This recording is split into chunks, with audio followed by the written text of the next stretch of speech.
देवों के देव महादेव शिव का स्वरूप जितना शांत और कोमल है, उतना ही उनका क्रोध प्रचंड और भयावह। शिव का क्रोध संपूर्ण ब्रह्मांड को झकझोर देने की शक्ति रखता है। एक ऐसी ही घटना जब उनकी पत्नी सती के अपमान से शिव का हृदय टूट गया, तब उनके नेत्रों से क्रोधाग्नि प्रज्वलित हुई, जिससे जन्म हुआ एक ऐसे दिव्य योद्धा का जिसका नाम था वीरभद्र। आज हम आपको विस्तार से बताएंगे शिव के उसी वीरभद्र अवतार की कथा, जिसमें प्रेम, पीड़ा, क्रोध, अहंकार और पश्चाताप के गहरे रहस्य छिपे हैं। एक बार देवताओं, ऋषियों और महापुरुषों की सभा में महायज्ञ का आयोजन किया गया, जिसके यजमान थे प्रजापति दक्ष। दक्ष बहुत प्रतिष्ठित राजा थे, परंतु अहंकार से भरे हुए। उनका मानना था कि वे देवों के भी पूजनीय हैं। इसी अहंकार में उन्होंने भगवान शिव को अपने यज्ञ में निमंत्रित नहीं किया। सती, जो दक्ष की पुत्री और शिव की पत्नी थी, इस अपमान को सह नहीं पाई। वे अपने पिता के पास जाकर बोली, हे पिता, आपने मेरे पति शिव का अपमान क्यों किया? दक्ष ने अहंकार से कहा, शिव उस योग्य नहीं कि वे मेरे यज्ञ में आए। सती का हृदय आघात से टूट गया। उन्होंने कहा, जिस सभा में मेरे पति का अपमान हो, वहां मैं कैसे जीवित रह सकती हूं? यह कहते ही सती ने अपने योग बल से स्वयं को प्रज्वलित किया। देखते ही देखते उनका दिव्य शरीर अग्नि में जलकर भस्म हो गया। पूरे यज्ञ मंडप में हाहाकार मच गया।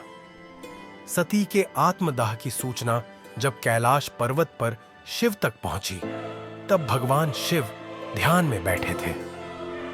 यह समाचार सुनते ही उनका पूरा शरीर कांप उठा।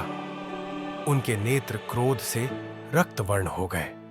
त्रिनेत्र खुल गया और पृथ्वी, आकाश एवं पाताल तक कांप उठे। उन्होंने अपनी जटाओं को क्रोधपूर्वक धरती पर पटका, जिससे प्रकट हुए एक दिव्य, शक्तिशाली और विकराल योद्धा वीरभद्र। वीरभद्र की देह हजारों सूर्य के समान दैदीप्यमान थी। उनके हाथों में तीक्ष्ण तलवार, मस्तक पर क्रोध की ज्वाला और शरीर से विद्युत निकल रही थी। भगवान शिव ने वीरभद्र को आज्ञा दी, जाओ, दक्ष के उस यज्ञ का पूर्णतः विनाश कर दो, जिसने मेरी सती का अपमान किया। यह आदेश सुनकर वीरभद्र देवताओं की सेना लेकर तुरंत ही दक्ष के राज्य की ओर चल पड़े। दक्ष के राज्य में उत्सव का माहौल था। यज्ञ कुंड में अग्नि प्रज्वलित थी। मंत्रोच्चारण गूंज रहे थे। तभी अचानक तेज आंधी चली। आकाश में बिजली चमकी और धरती थरथराने लगी। वीरभद्र और उनकी सेना ने यज्ञ स्थल में प्रवेश किया। देखते ही देखते पूरा यज्ञ स्थल एक युद्ध भूमि में बदल गया। वीरभद्र की तलवार हर दिशा में चल रही थी। योद्धा धराशायी हो रहे थे। प्रजापति दक्ष भयभीत होकर भागने लगे, पर वीरभद्र ने उन्हें पकड़ लिया। उनका क्रोध देखकर देवता भी भयभीत थे। वीरभद्र ने दक्ष की गर्दन काटकर उनका मस्तक यज्ञ कुंड में फेंक दिया। यज्ञशाला रक्त से लाल हो गई। इस भयानक दृश्य को देखकर सारे देवता, ऋषि और ब्रह्मा विष्णु भी भयभीत हो गए। उन्होंने शिव से प्रार्थना की कि अब अपना क्रोध शांत करें।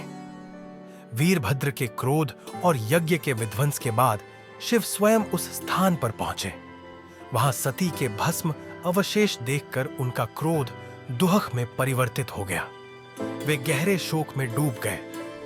सती के जलते हुए अवशेषों को शिव ने अपनी भुजाओं में उठा लिया और कैलाश पर्वत की ओर चल पड़े। शिव के दुहक से सारा ब्रह्मांड प्रभावित होने लगा। चारों ओर अंधेरा छा गया। देवताओं ने शिव को शांत करने के लिए विष्णु से प्रार्थना की। विष्णु ने अपने चक्र से सती के शरीर के टुकड़े टुकड़े कर दिए, जो पृथ्वी पर जहां जहां गिरे। वहां शक्तिपीठ बने। शिव का मन शांति की ओर लौटा। उन्होंने वीरभद्र को आदेश दिया, क्रोध शांत करो, हिंसा को त्यागो। भगवान शिव ने प्रजापति दक्ष को पुनः जीवित किया, परंतु बकरे के सिर के साथ। दक्ष ने विनम्र होकर शिव से क्षमा मांगी और अपने अहंकार का त्याग किया। शिव ने उसे क्षमा करते हुए उसे पुनः आशीर्वाद दिया। वीरभद्र का यह अध्याय हमें जीवन का सबसे गहरा पाठ सिखाता है। अहंकार और अपमान हमेशा विनाश की ओर ले जाता है। क्रोध कितना भी शक्तिशाली हो, अंत में वह दोहक ही देता है। प्रेम, श्रद्धा और क्षमा से ही शांति आती है। महादेव शिव ने वीरभद्र के क्रोध को अपने अंदर समाहित कर एक गहरा संदेश दिया। शांति और प्रेम ही सर्वश्रेष्ठ है। वीरभद्र शिव के क्रोध का स्वरूप थे, परंतु शिव ने उन्हें शांत कर प्रेम के मार्ग पर लौटने की प्रेरणा दी। यह कथा हमें याद दिलाती है कि ईश्वर के मार्ग में प्रेम, भक्ति और क्षमा ही वास्तविक विजय है। हर हर महादेव। कर्पूर गौरं करुणावतारम संसार सारम भुजगेंद्रहारम। सदा वसंतम हृदयारविंदे भवम भवानी सहितम नमामि। वीडियो पसंद आए तो चैनल को सब्सक्राइब करें और कमेंट में हर हर महादेव अवश्य लिखें।